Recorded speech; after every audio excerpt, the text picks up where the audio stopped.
So I title my talk, The Archaeology of Identity, the Early Chalukya Landscape.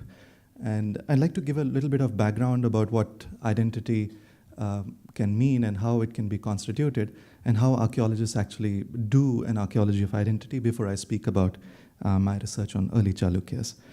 Identity seems to surround us when we open newspapers and see television debates, especially with anchors and experts giving opinions.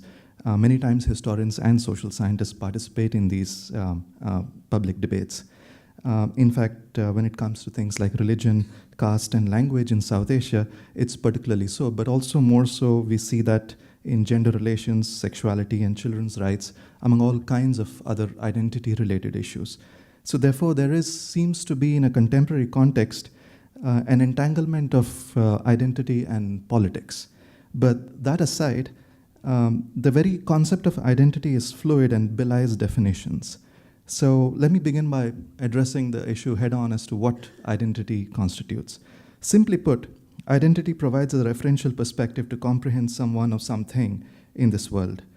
And this means that over a person's lifetime, personality traits, group-ascribed identities adhere in those people and groups. And yet we also are aware that even things, that is material expression of people's lives, can also constitute identity. Thus, a lot of these perceptions regarding individuals, groups, and things become memories over a period of time, and a material patterning of these memories are embedded within places, making them a landscape of memory communities.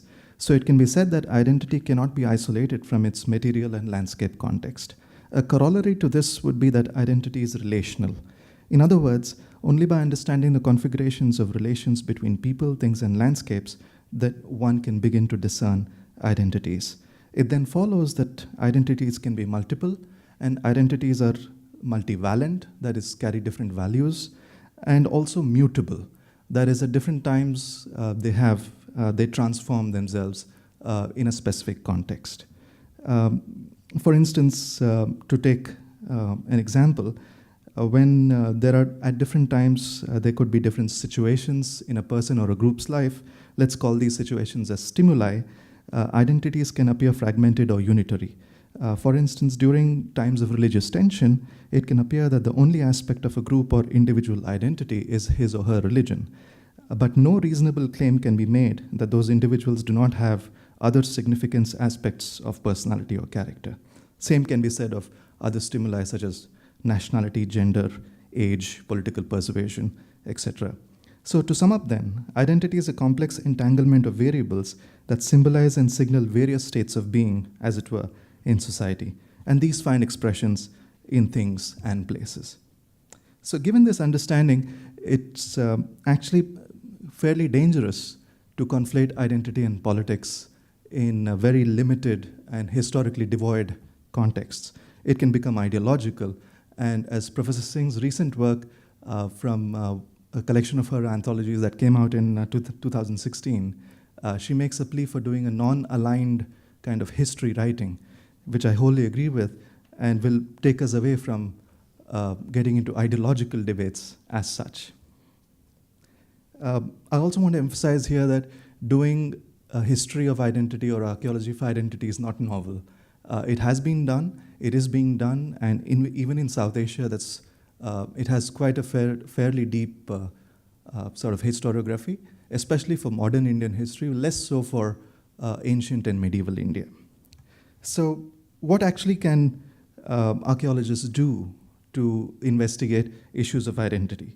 We cannot, let me add a caution here, that we cannot expect a direct causal link between the material form of the evidence that archaeologists find and the evidence of the maker's identity or behavior. And like I said, it is historically contingent and context-specific. So coming to the study of the early Chalukyas and identity, I argue that the process of identity formation was a complex one. It was a negotiation of identities, particularly religious identities. I analyze their built environment and suggest that royal identity was constituted continually and in negotiation with local identities, which was pre-Chalukya and also co-temporal with them. So my evidence draws from prior and recent archaeological investigations, art and architectural studies, and ethnographic documentation. So the core Chalukyan sites in Karnataka, at least, come from the Malaprabha region, as you can see on the left side map here.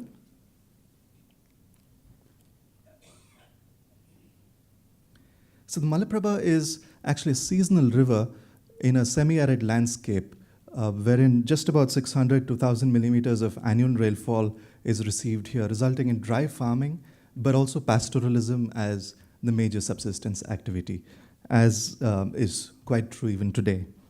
The Chalukyas, of course, reigned between approximately 550 to 750 years of the Common Era for about 200 years, and their largest extent was from Narmada to the Tungabhadra in the south.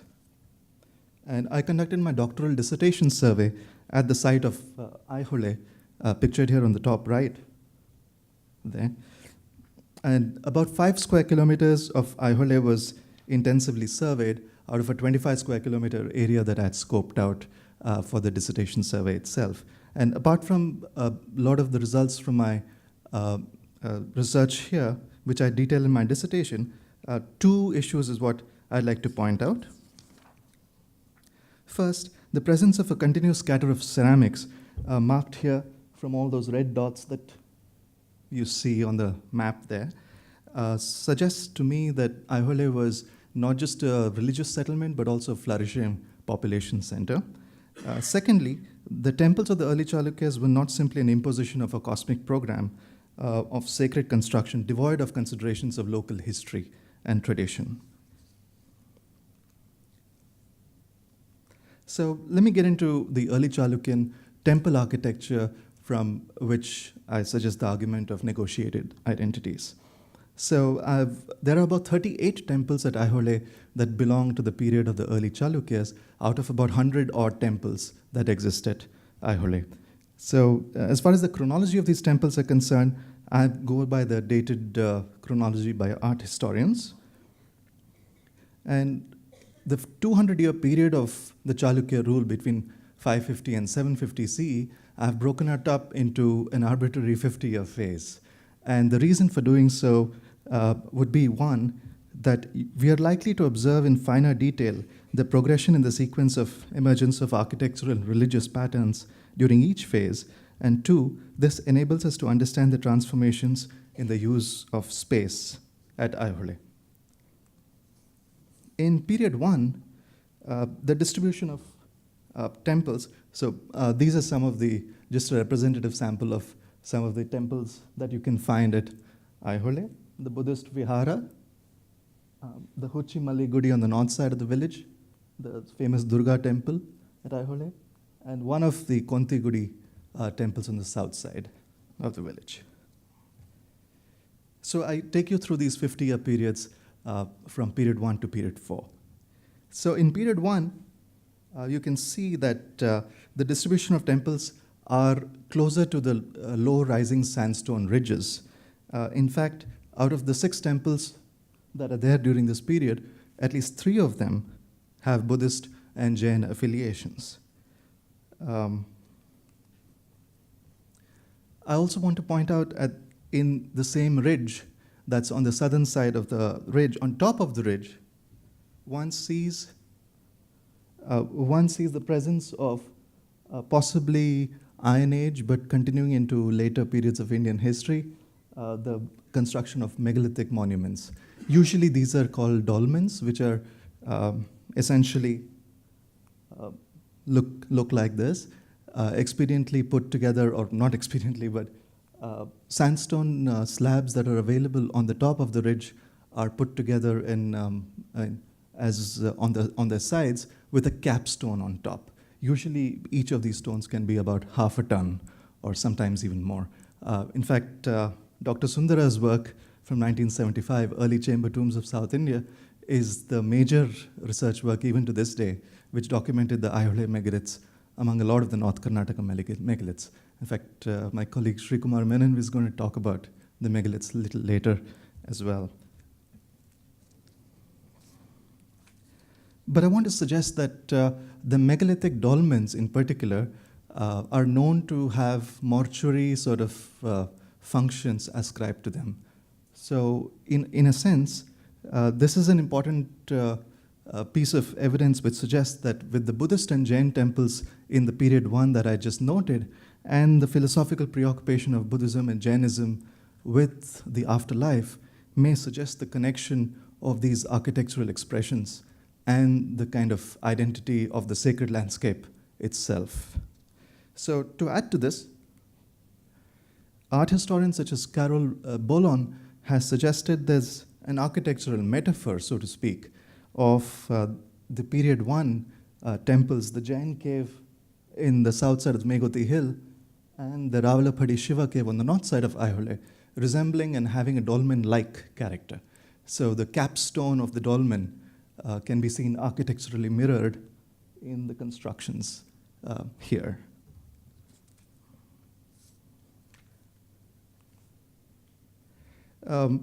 Professor K.V. Ramesh has also pointed out that the Ravalaphadi main Shiva cave, again from period 1, might actually be a memorial for one of the Chalukya rulers, Mangalesha.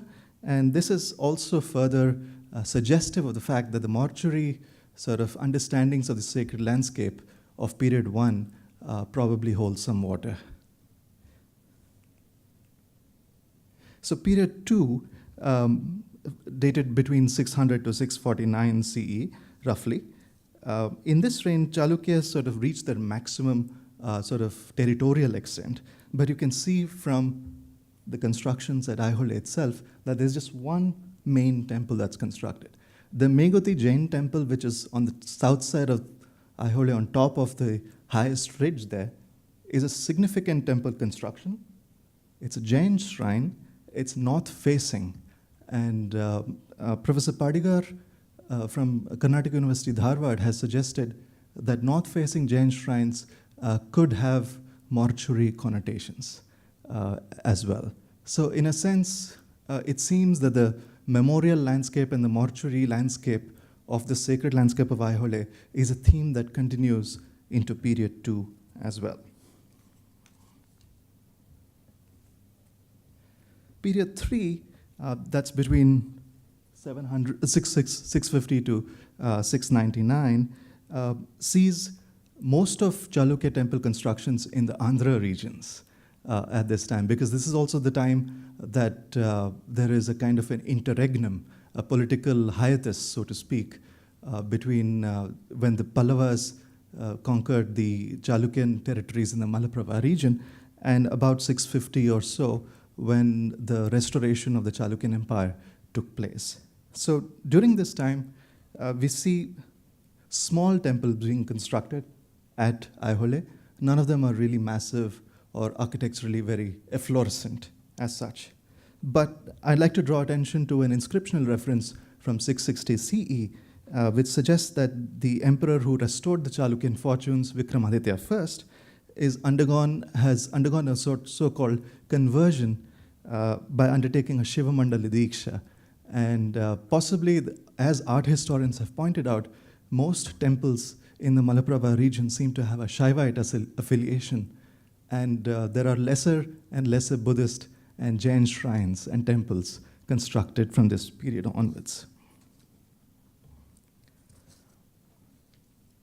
So reading the presence of the temples and other known architectural elements from periods 1 to 3, from a socio-religious perspective, it seems that Aihole's landscape was starting to incorporate tenets of religious worship beyond just being a memorial landscape.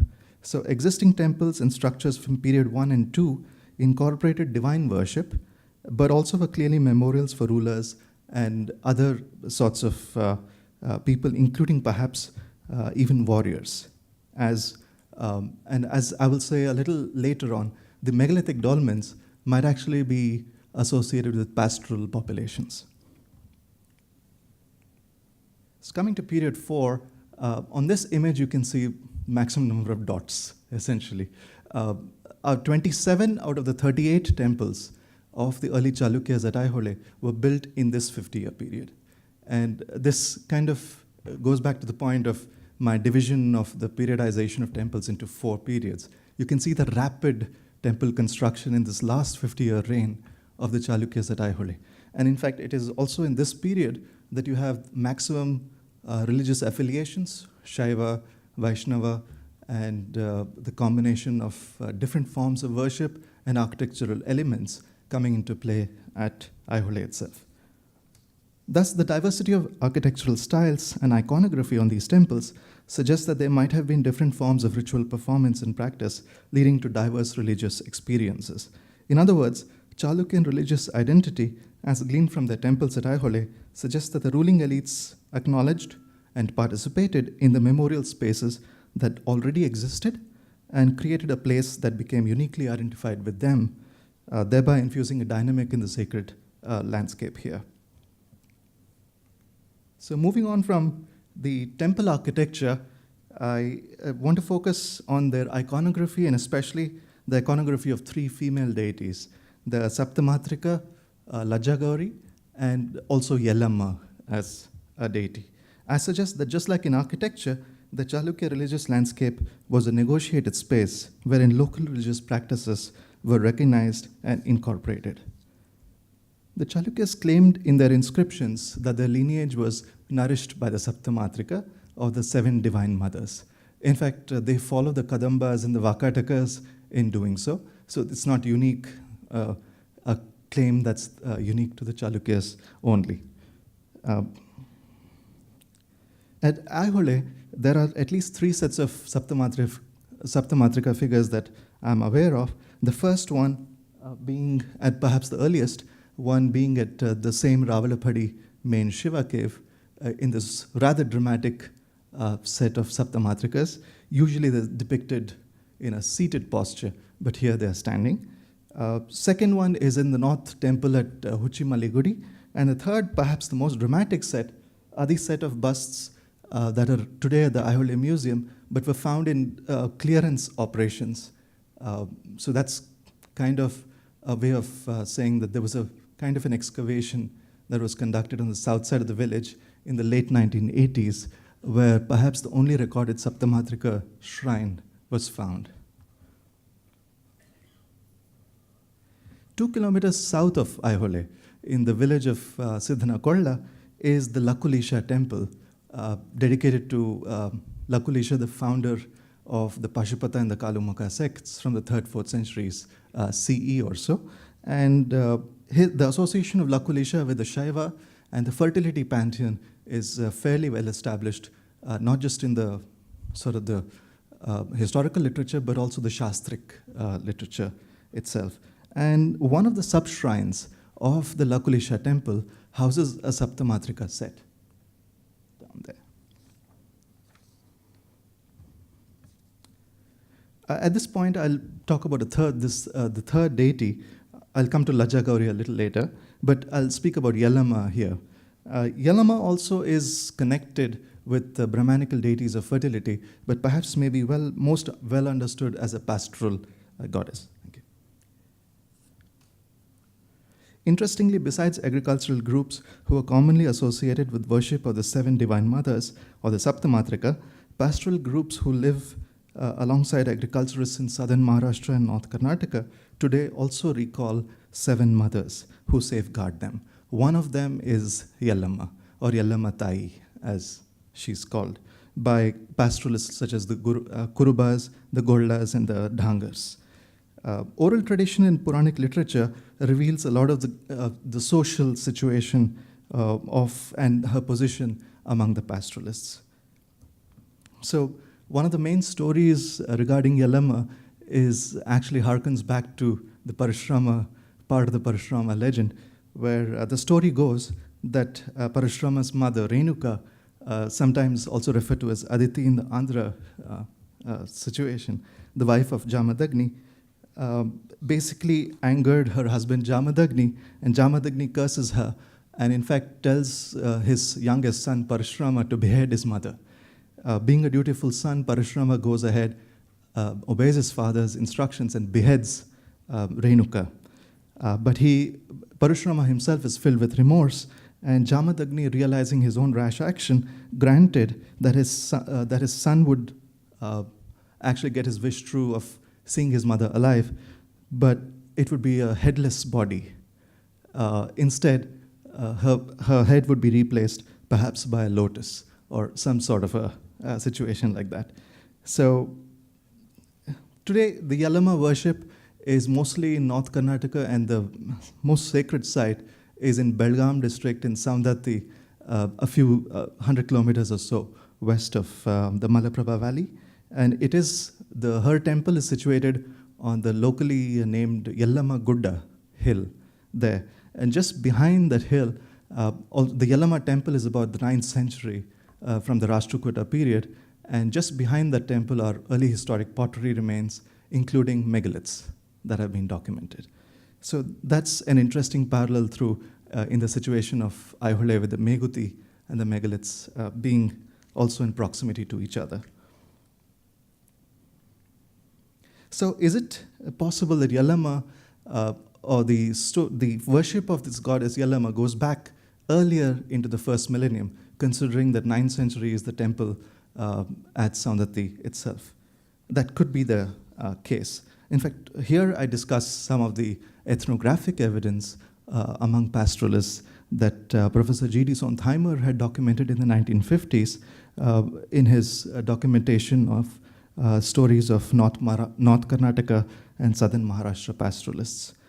In fact, he recounts a Dhangar legend, which is very noteworthy. So Yellama, I paraphrase the story here. So Yellama is supposed to have been the master of 52 magical sciences, and it is said that once the 350 gods wanted to visit the various continents, she stood in their path, not allowing them to pass through. So there was a battle, the gods could not pass through, and Yellama challenged the gods to pass through her outspread legs. And when they tried to, she urinated on them, trapping them in a virtual flood for thousands of years. So essentially, the distressed state of the gods was seen by Parvati, who appealed to Shiva to do something about it.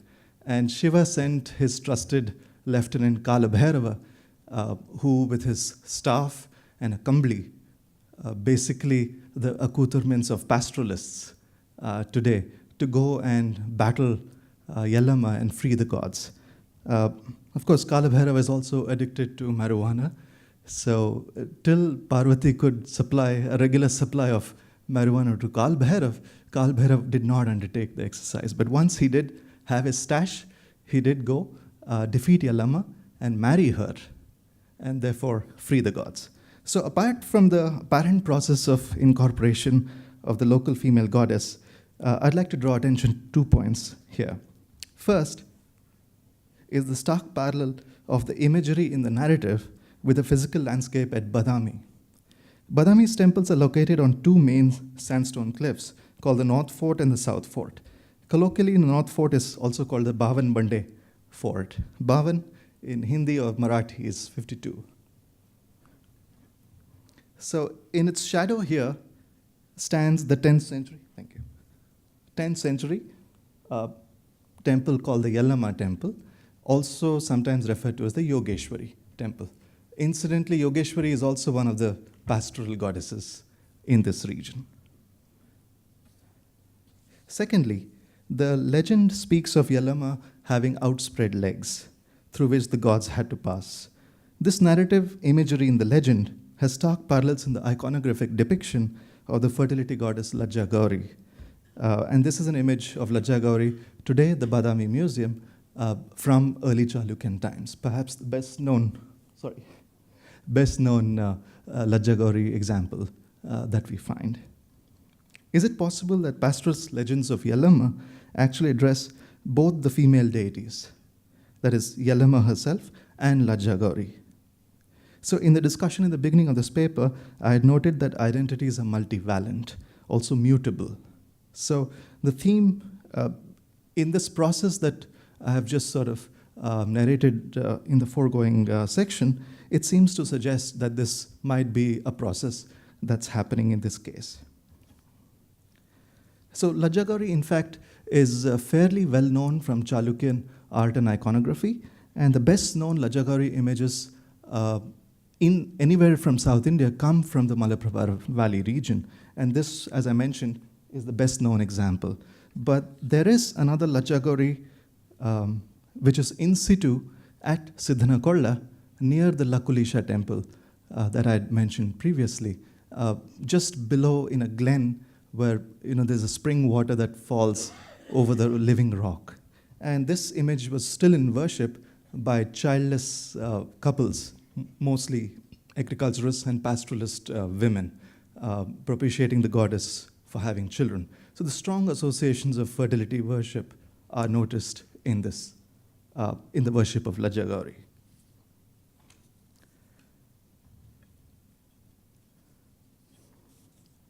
So to tie this discussion together, I recall here the observations regarding early Chalukya temple constructions in association with the megalith monuments. Although we don't have a definite chronology for the megaliths at Aihole, although Professor Sundara has suggested that most of these were constructed during the Iron Age, in the first millennium BCE, there are studies which also suggest that megalithic constructions did go on into the early historic era, especially in even the Todas in the Nilgiri who continued to construct them. So there is reason to believe that a lot of these constructions could be co-temporous with the Chalukyan presence. Moreover, that kind of speculation is strengthened if we look at the ready availability of quarried stone from these dolmens that the Chalukyas could have used in the construction of their own temples, but they didn't do so.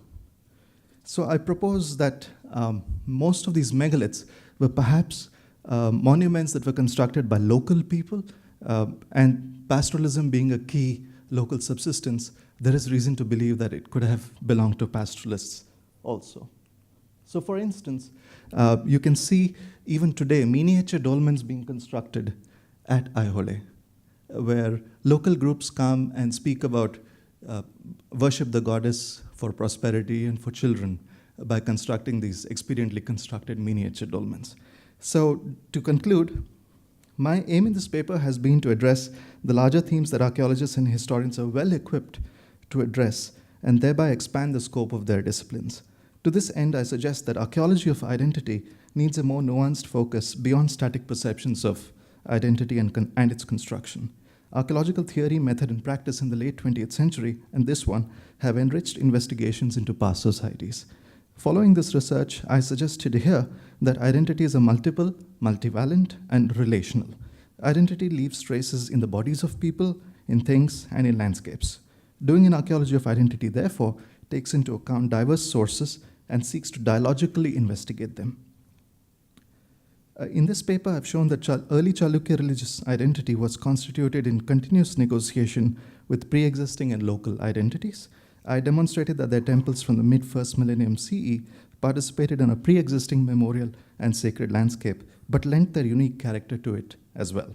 In addition, I've tried to show that religious imagery of the Chalukyas, the deities of Saptamatrika and Lajjagauri, parallels and is essentially similar to the pastoral deity Yellamma, whose worship which exists in the region to this day. It's through these interactions with the local population and adopting local religious practices that Chalukyas identified with local people, perhaps to gain legitimacy in the reign, but more significantly, I'd like to suggest that local affinities and local elites, perhaps receiving recognition from Chalukyan elites, would have opened up avenues for upward mobility of the non-elites. Thank you very much.